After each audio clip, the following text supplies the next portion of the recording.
کہ حضور علیہ السلام نے یہ اعلان کیا قُلْ لَا أَسْأَلُكُمْ عَلَيْهِ أَجْرًا إِلَّا الْمَوَدَّةَ فِي الْقُرْبَىٰ کہ اے میرے غلاموں، یہ اللہ تعالیٰ نے حضور کو حکم ارشاد فرمایا کہ محبوب آپ ان سے فرما دو، آپ ان سے کہو کہ لا أسألكم علیہ أجرا إلا المودة في القربى کہ میں نے جو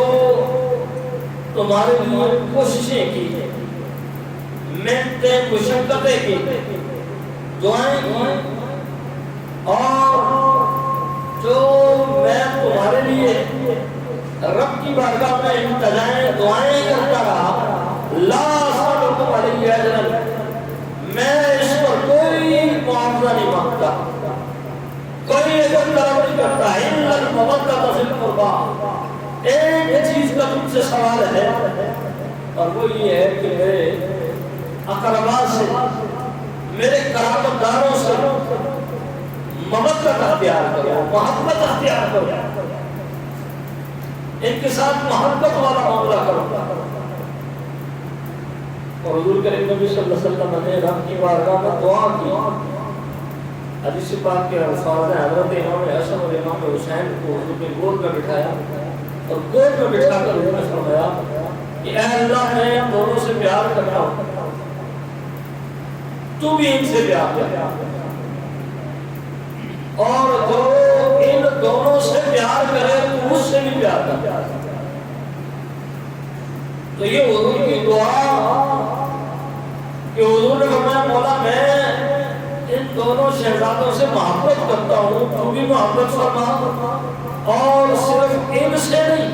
جو ان سے محبت کرنے والا ہے تو اس سے بھی محبت فرما، تو اس کو بھی اپنا محبوب بنا لے۔ تو حضور کریم نبی صلی اللہ علیہ وسلم نے ان کی محبت اور ان کی مودت کے علاوہ اپنی امت سے کسی چیز کا سوال نہیں کیا۔ اور حیرانی کی بات یہ، افسوس کی بات یہ کہ جس چیز کا حضور نے سوال کیا تھا، ایک چیز حضور نے مانگی، لیکن امت اتنی گئی گزری ہے کہ حضور کے مانگنے کے باوجود ایک چیز بھی نہیں دے سکی۔ امت نے کیا کیا؟ حضور کے ایک شہزادے کو زہر دے کے شہید کر دیا، دوسرے کو کربلا میں بلا کے پیاسا بھوکا رکھ کے اور پاک دامن عورتوں کے سامنے ان کو شہید کر کے ان کی لاشوں کے گھوڑے دوڑا دیا۔ تو یہ وہ عظیم خاندان ہے کہ جس کی طہارت میرے رب کے قرآن بیان کرتا ہے، جن کی محبت کو میرے رب کے قرآن میں بیان کیا ہے، اور تو اور رہا ان کو جو مصطفیٰ سے نسبت ہے اور جو ان کا حضور سے قوم کا رشتہ ہے، اس رشتے کو بھی اللہ نے بیان کیا۔ قرآن مجید کا تیسرا پارہ ہے، سورہ آل عمران ہے، اللہ تعالیٰ نے فرمایا کہ فَقُلْ تَعَالَوْا نَدْعُ أَبْنَاءَنَا وَأَبْنَاءَكُمْ وَنِسَاءَنَا وَنِسَاءَكُمْ وَأَنفُسَنَا وَأَنفُسَكُمْ ثُمَّ نَبْتَهِلْ فَنَجْعَلْ لَعْنَتَ اللَّهِ عَلَى الْكَاذِبِينَ کہ محبوب آپ ان سے فرما دو کہ ہم اپنے بیٹوں کو بلاتے ہیں تم اپنے بیٹوں کو بلاؤ، ہم اپنی عورتوں کو بلاتے ہیں تم اپنی عورتوں کو بلاؤ، ہم خود آتے ہیں تم خود آؤ۔ اب یہاں پر حضور کس کو ساتھ لے کر گئے؟ حضور نے بیٹے بنا کے کس کو ساتھ لے کے تشریف لے گئے؟ روایت کے اندر آتا ہے حضرت امام حسن اور حضرت امام حسین کو حضور اپنے بیٹے بنا کر ساتھ لے گئے اور کہا نساء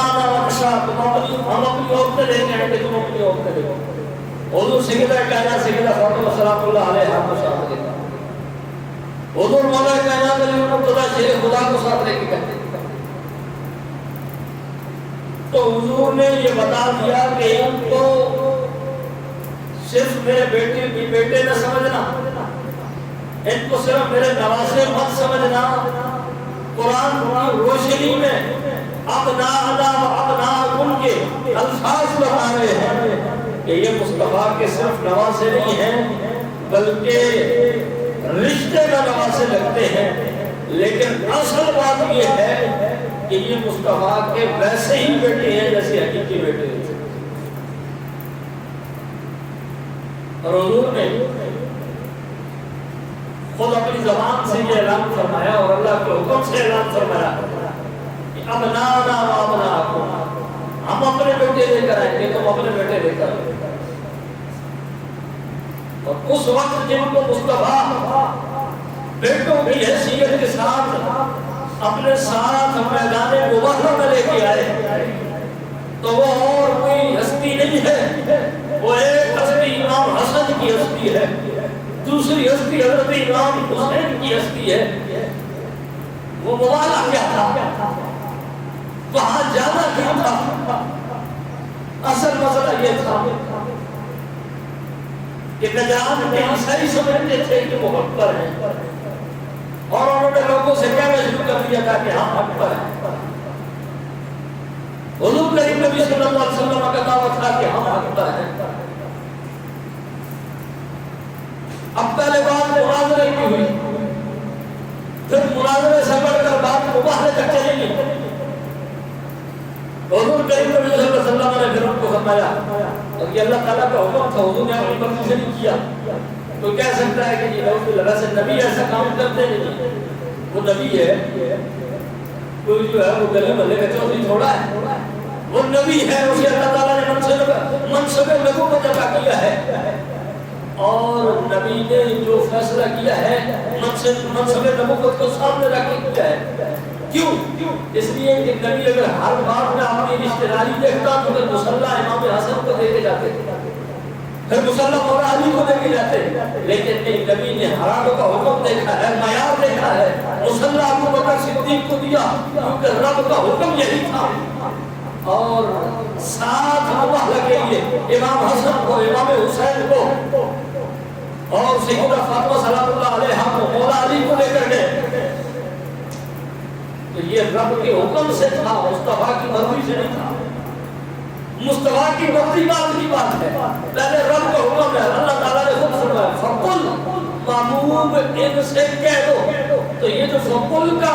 سیغہ ہے یہ بتا رہا ہے کہ یار اپنی مرضی سے امام حسن کو، امام حسین کو اور سیدہ کائنات کو ساتھ نہیں لے کر گئے، بلکہ رب چاہتا تھا کہ محبوب یہ ساتھ جائیں۔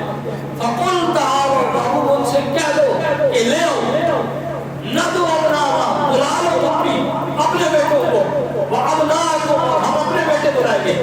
والنساء، تم اپنی عورتیں لے کے آؤ، والنساءکم، ہم اپنی عورتیں لے کے آئیں گے، اور فرمایا وانفسنا وانفسکم ثم نبتہل فنجعل لعنۃ اللہ علی الکاذبین۔ تو بات کیا تھی؟ حق اور باطل کا فیصلہ کرنا، سچ اور جھوٹ کا فیصلہ ہونا تھا، اور اس حق اور باطل کے فیصلے کے لیے مصطفیٰ جن کو اپنا بیٹا بنا کر لے کر گئے وہ حضرت امام حسن اور امام حسین۔ تو قرآن کی آیات بتاتی ہے کہ جب بھی دین پر مشکل وقت آیا ہے اور حق اور باطل کے فیصلے کی بات آئی ہے تو مصطفیٰ کے گھر والوں کو معیار بنایا مشکل ہے۔ کل جب میدان مباہلہ میں عیسائیوں کے سامنے حق اور باطل کا فیصلہ ہونا تھا تو اس وقت جن شخصیات کو حق کا علم بلا کر مصطفیٰ ساتھ لے گئے وہ حضرت امام حسن ہے، وہ حضرت امام حسین ہے۔ اور روایت کے اندر آتے ہیں نجران کے عیسائی آئے، یہ نہیں کہ وہ آئے، لیکن جب انہوں نے حضرت امام حسن اور امام حسین کو آتا ہوا دیکھا، کیونکہ سیدہ کائنات تو تھی پردے میں، اور ہم وہ نہیں ہے بدبخت کہ جو سیدہ کائنات کا تماشا بنا، کہ جبال کھلے ہوئے تھے، دوپٹہ نہیں تھا، یہ ہو گیا وہ ہو گیا، ہم تماشا بنانے والوں میں نہیں آج رسول کا۔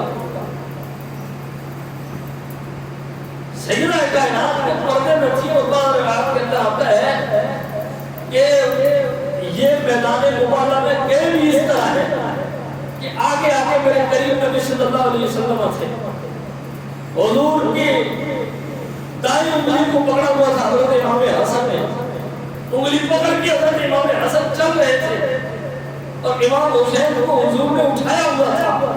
ایک ہاتھ سے حضور نے حضرت امام حسن کو امام حسین کو اٹھایا ہوا تھا، دوسری انگلی امام حسن نے پکڑی ہوئی تھی۔ اب آگے آگے حضور ہے، حضور کے پیچھے سیدہ کائنات ہے اور سیدہ کائنات کے پیچھے مولا علی، اور یہ بھی اس وجہ سے ہوا کہ آگے مصطفیٰ اس لیے تھے کہ آگے چلنے والوں کی نظر پڑے تو انہیں کہاں پر پڑے، اور پیچھے مولا علی تھے کہ پیچھے سے کوئی آنے والے کی کسی کی نظر پڑے تو علی المرتضیٰ پر پڑے، نہ پیچھے سے کسی کی نظر سیدہ کائنات پر پڑے، نہ آگے آنے والوں میں سے کسی کی نظر سیدہ کائنات پر پڑے۔ یہ ان کی طہارت کا عالم تھا۔ اور ایک باریک نقطہ سماعت کرنا ہے، روایات کے اندر آتا ہے جس جگہ پر حضور قدم رکھتے تھے، حضور کے قدموں پر سیدہ قدم رکھتی تھی، اور جہاں سیدہ کائنات قدم رکھتی تھی سیدہ کائنات کے قدموں پر مولا علی قدم رکھتے تھے،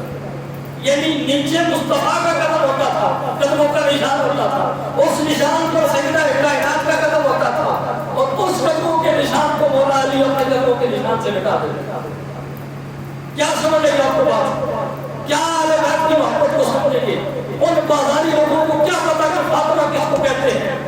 یہ پوچھنا ہو تو احمد رضا سے پوچھو کہ جو کہتا ہے کہ جن کا آنچل نہ دیکھا مہر مہر نے اس ردائے نزاحت پہ لاکھوں سلام۔ امام احمد رضا کہتا ہے دور کی بات کرتے ہو کہ وہ 9 گھنٹے ابو بکر صدیق کے دربار میں کھڑی رہی، اور ماں مصطفیٰ کی بیٹی ہے، شرم نہیں آتی تیری بیٹی کسی عدالت میں 1 گھنٹہ کھڑا ہو گئے، تو ہی سمجھتا ہے نبی کی بیٹی کو اتنا کم سمجھا ہوا ہے کہ ابو بکر صدیق کے دربار میں 9 گھنٹے کھڑی رہی۔ فرمایا اب تو اس بات کے قائل ہے کہ سیدہ کائنات کا جسم تو دور کی بات، ان کے بال تو دور کی بات، ان کا چہرہ تو دور کی بات، ان کے دوپٹے کو بھی کبھی چاند اور سورج نے نہیں دیکھا۔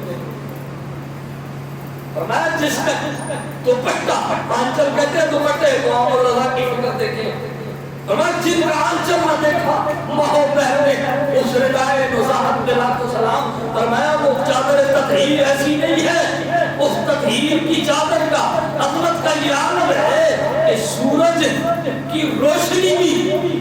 اس چادر پر نہیں پڑی، چاند کی چاندنی بھی نہیں پڑی، اس کی طہارت اور پاکیزگی۔ فرمایا جن پر چاند اور سورج کی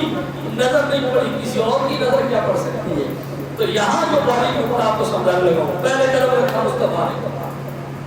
بات سمجھ رہے ہیں حضور آگے جہاں حضور قدم رکھتے ہیں سیدہ کائنات وہاں پر قدم رکھتے ہیں، اور سیدہ کائنات کے قدموں پر حضور کا حضرت مولا کائنات قدم رکھتے ہیں۔ تو یہاں ایک باریک بات آپ سمجھیں، اصل میں مسئلہ یہ تھا کہ سیدہ کائنات کی طہارت کا یہ عالم ہے کہ حضور قدم رکھتے ہیں، اور حضور کے قدموں کے اوپر سیدہ کائنات قدم رکھتی ہے، اور سیدہ کائنات کے قدموں کے نشان کے اوپر مولا علی قدم رکھتے ہیں۔ گویا یہ بتانا چاہتے ہیں کہ دنیا تو دنیا نہیں، اگر زمین بھی کسی کے قدموں کا نشان دیکھنا چاہے تو زمین کی نظر مصطفیٰ کے قدموں کے نشان پر پڑے، اور اگر آسمان کی نظر کسی کے قدموں کے نشان پر پڑے تو وہ سیدہ کے قدموں کے نشان نہ ہو، وہ مولا علی کے قدموں کے نشان ہو، کیونکہ سیدہ فاطمہ کے قدموں کے نشانات کو حضرت حضور کریم نبی صلی اللہ علیہ وسلم نے اپنے قدموں کے نشان اور مولا علی کے قدموں کے نشان کے درمیان رکھا۔ فرمایا نہ زمین ان کے قدموں کا نشان دیکھ سکے، نہ آسمان ان کے قدموں کا نشان دے سکے، اور جس بی بی کے قدموں کے نشان زمین و آسمان نہیں دیکھ سکا، اس بی بی کو 9 گھنٹے ابو بکر صدیق کے دربار میں تم نے لا کر کھڑا کر دیا، تماشا بنا دیا سارے دین کا، ساری شریعت کا۔ قرآن کہتا ہے وَقُلْ تَعَالَوْا نَدْعُ أَبْنَاءَنَا وَأَبْنَاءَكُمْ وَنِسَاءَنَا وَنِسَاءَكُمْ وَأَنفُسَنَا وَأَنفُسَكُمْ ثُمَّ نَبْتَهِلْ فَنَجْعَلْ لَعْنَةَ اللَّهِ عَلَى الْكَاذِبِينَ۔ آگے حضور کریم نبی صلی اللہ علیہ وسلم ہے، دائیں طرف حضرت امام حسن ہے، ساتھ حضور نے امام حسین کو اٹھا ہوا ہے، پیچھے سیدہ کائنات ہے، اس کے پیچھے مولا علی ہے۔ اب جس طرح یہ قطار کے ساتھ چل رہے ہیں تو فطرت کا تقاضا ہے کہ مولا علی کے چہرے پر نظر نہ پڑے۔ بھئی قطار میں بندہ چل رہا ہو تو جس پر سب سے پہلے نظر پڑتی ہے جو سب سے آگے ہو اس پر، اور مولا کائنات تو سب سے آگے۔ تو یہ لوگ جب آئے نا میدان مبارک کی طرف، تو وہ نجران کے جو عیسائی تھے، وہ نجران کے جو پادری تھے، اب ان کی نظر 3 چہروں پر پڑی ہے۔ ایک چہرے پر تو کائنات کی کسی کی نظر پڑی نہیں رہی۔ اور یہاں میں ایک اور باری بات بتا دوں، آپ کہیں گے حضور کریم نبی صلی اللہ علیہ وسلم کے شہزادے حضرت امام حسن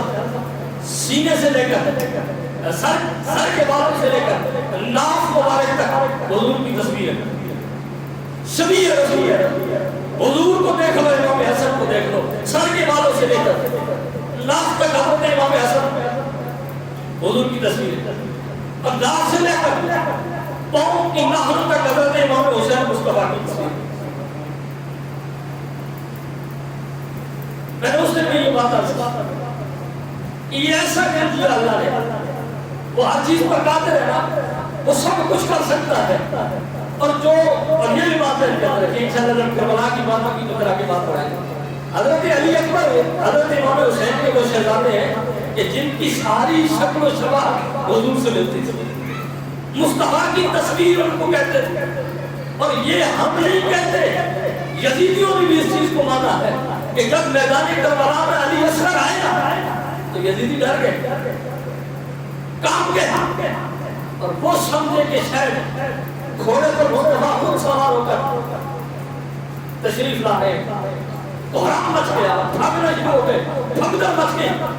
کہ اب ہمارے بچنے کی کوئی گنجائش نہیں ہے، کہ جس کے واسطے کائنات بنی ہے اب وہ خود تلوار اٹھا کے ہمارے ساتھ رکھنے کے لیے آ رہا ہے۔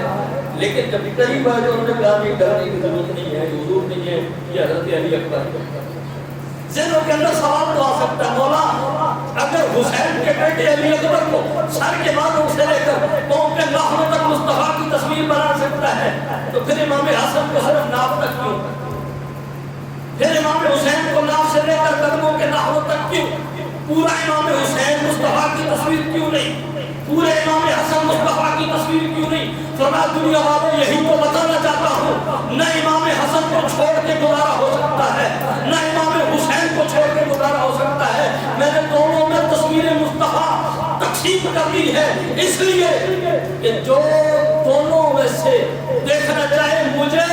تو کسی ایک میں نہیں دیکھ سکے گا، دونوں کو ملا کے دیکھے گا تب میری تصویر نظر آئے گی۔ کسی ایک کے ساتھ گزارا نہیں ہوگا۔ امام حسن کو بھی ان کی ساری عظمتوں کے ساتھ ماننا پڑے گا، امام حسین کو بھی ان کی ساری عظمتوں کے ساتھ ماننا پڑے گا۔ اور دوسری بات یہ میرے کریم نبی صلی اللہ علیہ وسلم نے یہ حضرت امام آپ صحابہ کرام فرماتے ہیں کہ جب ہمیں حضور کی یاد آتی تو ہم دونوں شہزادوں کو دیکھ لیتے، حضور کا جو غم تھا وہ کم ہو جاتا۔ آپ یوں سمجھے نا، کسی کا باپ فوت ہو جائے، دنیا سے پردہ کر جائے، ماں فوت ہو جائے تو لوگ گھروں میں تصویریں رکھ لیتے ہیں، جب یاد آئے تصویر نکال کے اس کو چومتے ہیں، سینے سے لگاتے ہیں۔ صحابہ کرام فرماتے ہیں کہ ہمارا یہ معمول تھا کہ ہم جب بھی حضور کی یاد آتی تھی، حضور کی ان دو شہزادوں کو دیکھ لیتے تھے، ہمیں حضور کا جو تصور آتا تھا، حضور کا جو خیال آتا تھا، اس سے تسلی ہو جاتی۔ ایک اور باری بات آپ کے سامنے رکھوں، حضرت سیدہ کائنات سے میں نے یہ رسائل شریف کے حدیث پر درس کے اندر بیان کیا ہے، بخاری شریف کے اندر بھی یہ درس گزرا ہے۔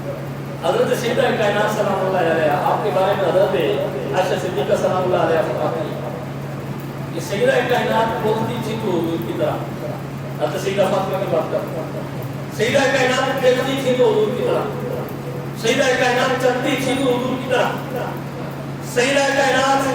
کی شکل و شبہ مصطفیٰ کی طرح، سیدہ کائنات کا بولنا مصطفیٰ کی طرح، اٹھنا بیٹھنا کھانا پینا، اگر یہ کہ آپ کا ہر عمل مصطفیٰ کے عمل کے مشابہ تھا، آپ کی شکل و شباہت مصطفیٰ کی صورت سے ملتی جلتی تھی، آپ کا کردار مصطفیٰ کے کردار سے ملتا جلتا تھا۔ اب یہ بیان سیدہ عائشہ ہی کر سکتی ہے اور اس طرح کی روایت آپ کو ابو بکر صدیق کی نہیں ملے گی رضی اللہ تعالیٰ، حضرت فاروق اعظم کی نہیں ملے گی، حضرت ابو ہریرہ کی نہیں ملے گی۔ کیوں؟ اس لیے کہ سیدہ کائنات کی یہ شکل و شباہت وہ بیان کر سکتا ہے جس نے دیکھا ہے، اور سیدہ کائنات پر تو کسی مرد کی نظر پڑی ہی نہیں۔ سیدہ عائشہ اس لیے بیان کر رہی ہے، ایک تو وہ ماں لگتی ہے، دوسرا عورت، تو رب نے مصطفیٰ کی امت پر کرم کر دیا کہ فرمایا اگر عورتوں نے مصطفیٰ کی تصویر دیکھنی ہوگا، اگر عورتوں نے مصطفیٰ کی شکل و شباہت کو دیکھنا ہو تو وہ میرے کریم نبی کی بیٹی کو دیکھ لیں، لیکن کیونکہ سیدہ فاطمہ کا مردوں سے پردہ ہے تو مردوں کی نظر ان کے چہرے پر نہ پڑ سکتی ہے اور نہ کوئی دیکھنے کی جرات کر سکتا ہے۔ اس لیے اگر مصطفیٰ کی تصویر کو مرد دیکھنا چاہے، عورتیں دیکھنا چاہیں تو فاطمہ کو دیکھ لے، اگر مرد دیکھنا چاہے تو حسن حسین کو دیکھ لے۔ یہ اللہ کا کرم ہے حضور کی امت پر، اور میں کہتا ہوں کہ